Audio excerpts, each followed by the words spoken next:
Hello, everybody. Welcome. Thank you so much for being here. My name is Sandrine Monin, and it's a privilege to be here in front of you. I'm a white woman in her 30s. I have dark, short hair and blonde, long fringe swept to one side. My pronouns are she, her. And as you can probably hear, I am French. I am also the Artistic Director and founder of Unbound Dance Theatre. We are a company that focuses on making dance more accessible for blind and visually impaired people. And today, we're gonna present to you our work, our research, and the incredible people we have been working with the past 2.5 years. We are at Yorkshire Dance in their studio theatre space. The floor is wooden, but the dancing space is covered with a black lino. The walls have bricks and many windows which have been covered by blinds. And the back room has a long length black curtain. We have an audience in a raked seating arrangement. And we are live streaming. And the camera is just behind the audience. Oh, I'm not gonna lie, I'm a little bit nervous. So if you can probably hear this in my voice. This is a project that in a way started 4 years ago. That's when I delivered my first ever dance workshop in the blind and visually impaired community. And when I say 4 years ago, that's precisely March 2020, which was not necessarily the best time to start anything in person, but it really planted the seeds, and as soon as I could, I started the project again. And ever since, it has been a huge, huge learning curve for me, working with the blind and visually impaired community. Dance for me has always been a little bit of a sanctuary, a place where I could feel myself, a place of belonging, a place where I could be free and could kind of get lost. And since my earliest memories, that's all I've ever wanted to do. And it was my passion and my refuge as well. But throughout my training years, and then in the professional world again, I have felt the pressure of kind of following certain expectation or to try and contort myself in some labels. And I have witnessed many, many times how exclusive dance can be. But today, we're here to talk about how inclusive, and its huge, huge, huge potential for inclusivity. Working with blind and visually impaired people has been a profound turning point, and when I say profound, I absolutely mean it. It's by shifting my perspective to their unique and multiple perspective, because every sight loss is different. I've had to rethink about the limitation that we put on dance through the visual lens. And I've had to redefine my idea of what the purpose of dance was. Because I don't think dance is about a shape. Dance is not about a flow. It's not about a choreography or a performance. I don't think it's even about a narrative or a story. Those things are important, but I think deep down, dance is about connection. Connection to the self, to your body, connection to others, and then connection to the world. Now, before we start delving into all the research and the work we have done, I would ask everybody to take a moment to close your eyes, please. So you can just close your eyes and just take a moment to be. Take a moment to ask yourself, how am I feeling right now, today? And there's nothing right, there's nothing wrong, just notice what is the feeling that is coming up. Notice your feet on the floor, your contact with the bench or the chairs you sat on.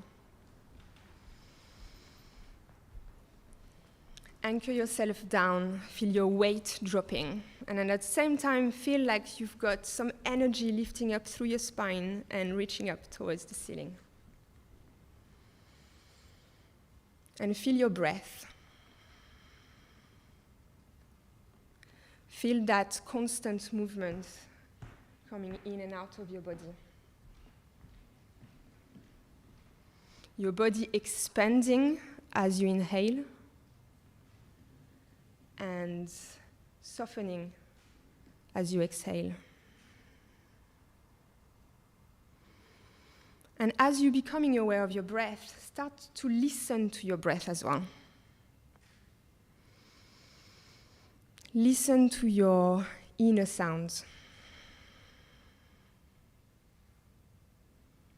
And as you're listening to the sounds that are coming from your own body, you're probably going to become aware of the sound that's surrounding you. Maybe the person breathing next to you. And maybe further away, the traffic, squeaky floor, maybe some birds. In a moment, I'm going to ask you to breathe in and breathe out. And you're going to have the choice to keep your eyes shut a little while longer or to open them. But while you had your eyes shut, 8 performers have taken the stage. We have lowered the light. And we're going to show you a performance from our Leeds community group. Some performers have visual impairment, some don't. We have a cast ranging from 20-year-old to people in their 60s, all genders. They are wearing light and flowy material tops and trousers. And the rest of the performance is not audio-described per se. However, 4 of the performers are wearing sensors. And with those sensors, they're going to create the sound that you're going to hear through their movement. The sounds are really closely connected to the movement they will be embodying. So it's very much an invitation for you to open your senses, to listen to the sounds, to feel the sounds inside of your body, and let the sounds move you like they move the performers. They're going to take you through a crunchy forest that will become increasingly difficult to navigate. They will eventually nudge each other playfully into awakening, so much so that they're going to be swiped up in a windstorm, to eventually softly float back down into water to sway with the waves. So listen to all these elements, feel them inside of your body, and enjoy this sensory performance. Thank you so much, everybody. We've actually had quite a bit of technical issue. And we think, we have a theory that the technology feels the stress, and whenever we have something really important, it drops out. So there were a few moments when the sensor actually just, the end, Mercy, as she was kind of swaying in front of the group, you would have had the sound of water, and she would have led you through the waves, but we missed our waves. I'm sorry, Mercy. But you still got an idea of what was happening. I'm sure you got an idea there was something's not going so well. But it's been part of our work. It's been a lot of trial and error and testing things and seeing what works, seeing what doesn't work, and really learning from that, building from this, and trying to get better at what we are doing. So the group that you just saw was our Leeds community group. We are also running regular workshops tailored for blind and visually impaired people in Bradford. Earlier this year, we've done outreach in London, and later on, we will be in Harrogate this summer. Our aim is to create inclusive space and to develop tools and methods to make dance more accessible. And like I was saying, it's been really a journey of exploration, of innovation with everything that innovation means, and a lot of collaboration. Our initial focus has been making dance more accessible for visually impaired as active participants. So how could we bring blind visually impaired people as participants in workshops, in classes, in week-long residencies, and also in performances? So that was really the first part of our research. And as I was saying, has not been linear. But we're slowly learning. And one of our first learning, and I think what really lies at the heart of all the work we're doing, is to create supportive and inclusive spaces. And that's been really informed by the work we've done with Jen Toksvig, who's going to talk to us a little bit later on inclusivity. Helped us understand inclusivity as a whole, but also build the company on really strong values. So our values are connection, acceptance, growth, and expression. And any of these values, to achieve any of these, you need trust at the root of everything. So that's one of our kind of most important thing is trust. So we first talked with blind and visually impaired charities. We've started advertising the workshop through their channel. They came and joined their service users in the first workshops. And as a company, we also offer travel support for the participants to come. Our first aim was to create safety, dignity, transparency, and kindness. And then all our work kind of revolves from that. To talk to you a little bit more about how we do our work, as I say, from the get-go, the right environment. So from the beginning, the really establishing aims, expectation, structure, and boundaries. And we kind of call it, I call it, the winter stage. So that's when people come in, get to know each other, we do a get-in, we really talk, we make sure everybody has all the information they need to feel safe. Sometimes we take a whole walk through the space to make sure they know what the space feels like. And then it's very much, this stage is very much like a consent agreement. So making sure everybody knows everything. It's a shared responsibility, shared accountability across everyone, the participant, the facilitator, and the assistants as well. And this understanding has been underpinned by our work with Jen Wilson on consent practice, who's going to talk to you a little bit later on today. From this kind of consent understanding, we need to make sure people know that they can opt out. Halfway through the session, they can decide to sit down. If they need to adapt anything, they adapt. One thing that constantly came up in our conversation was the fear of getting things wrong, the fear of making mistakes. So we had to create a space where there was no wrong and there was no right, a place where you just explore and you feel free, a place where you can just be curious and you have possibilities and you are playful. I think that was really important to set up this kind of atmosphere. And then, only then, we can move into the dance. And when we start moving into the dance activity, the first thing that I ask the participant is what I've asked you, is to close their eyes, if they're feeling comfortable with it, obviously. And it's because in our workshop, we really aim to kind of level the playing field, because people with visual impairments spend their life adapting in a sighted world. So when they come in our workshop, we don't want them to have to do that. We want to try as much as possible for them to not have to do that. And then from there, we kind of anchor, we do some breathing, we feel our body, sensation, emotion, pretty much like we did earlier, but just a lot longer. And then eventually, it's very much about feeling at home with your body and kind of learning to trust your own body. From then, we can move into the spring stage, which is more about growth and awakening, and that's where the participants embark in immersive tasks and exercises through guided improvisation, and they really tap into the creativity and the imagination, and it can be very immersive and mindful and quite meditative. And a lot of the participants often said that it really contributed to positively impact their mental health and their confidence.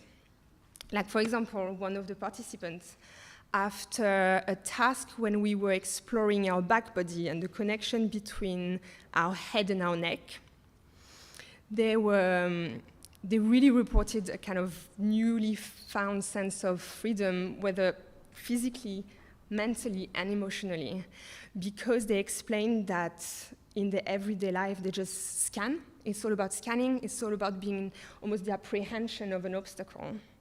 And in a safe space, they could just feel free, lift their head up, and just not have to think about this. So that really shows how much dance and movement can really contribute to people's well-being, really.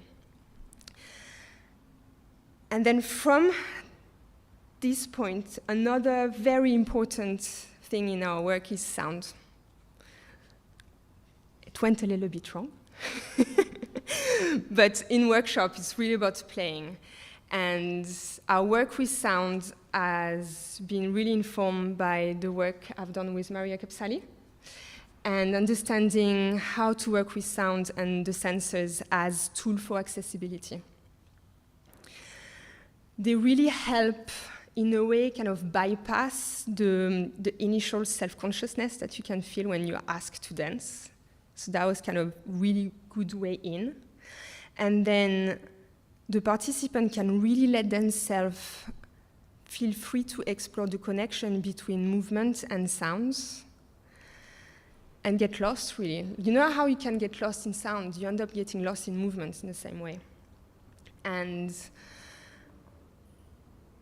those sensors really give a sense of power and agency and control, because through these little devices, it's just a little square that they can hold or wear, they can guide each other and they can connect with one another without having to see each other. So it's been quite a discovery and a beautiful experience to kind of develop this approach all together, because it's really a collaborative work. And from this kind of heightened body awareness and heightened sensory awareness, then we can move into the summer stage. And the summer stage is very much when we open and we connect. And it can take various forms. It can be contact improvisation. We can work in pair, we work in groups, we work with the sounds, we work on exploring specific emotion and how they make us move, or exploring memory, or past or childhood memory. And that's where a lot of our creative work and our choreographic work stems from, all this exploration, and then we shape it into full work. But this exploration offers so much collaboration and, again, agency, and it really allows people to just express themselves fully and to use dance and movement as a new language to communicate their stories, to communicate their emotion. And we had a beautiful example. I mean, we have many, many beautiful examples, but one that really stays with me now still was during one of our R&D quite early on when we were researching our full work. The task that we set up was for one of the performers to kind of recount one of their childhood memory, and for the other dancers to reenact, physicalize that story. And through this task, the person was telling their story, somehow managed to gain a sense of perspective on their story and to feel this new empathy towards some of the character that's part of their life story, but they had never felt this kind of empathy towards them. And that was just, there was a lot of cry and tears and emotion. It was just beautiful. But it really shows how much movement can help access memory and then kind of reintegrate those memory into a wider context and a wider perspective. And what we discover time and time again is that just the old benefits that dance can bring for people with visual impairments, but for the dancers, I think they got the exact, like the sighted dancers got the exact same amount of benefits, and I think anyone, non-dancers, dancers, anyone just could benefit so much from doing more movement and more dance. One more point that I'd like to make that as a company we think is very, very important is vulnerability. And when you show up as a facilitator, and I've made that mistake at first, you kind of plan and you know everything's going to happen this way, and you're not quite your full self because you kind of anticipate and you don't work with the people that are in front of you. You have to learn when you enter the space that both sides, the facilitator and the participants, everybody needs to drop their shield and everybody needs to be their full self. And then from them, magic happens, really. But you have to be able to do that. And while vulnerability is required, needed, putting some boundaries in place is really important as well, because we're not a therapy group. We're not trained therapists, and we need to make sure people are safe and are responsible for themselves and what they want to share. And also that when they go home, they're okay. So it's really important to keep this secure.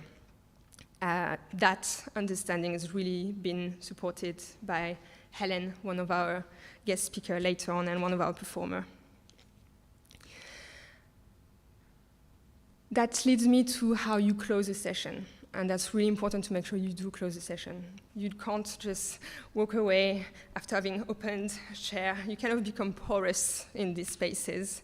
So you need to make sure you take, it doesn't have to be long, but you need to take a moment to kind of debrief, ground yourself, find your boundaries again, make sure everybody is okay, and then you can just go, because it's a space of holding and listening, and we build a lot of resilience, I think, through our community, but we need to make sure when we separate, we're still okay. So throughout my presentation, you would have understand that inclusivity, values, sound, emotional safety and consent are really, really kind of inherent part of our research. And while I kind of merge them all into a dance practice, our guest speakers today are going to take you to each individual aspect a little bit deeper and a little bit wider. And I hope you really enjoy, because they've all contributed immensely to the understanding on how I work and how I want to work, making my processes conscious and making sure I can then replicate them. So before I introduce them all, I want to say thank you to all of you.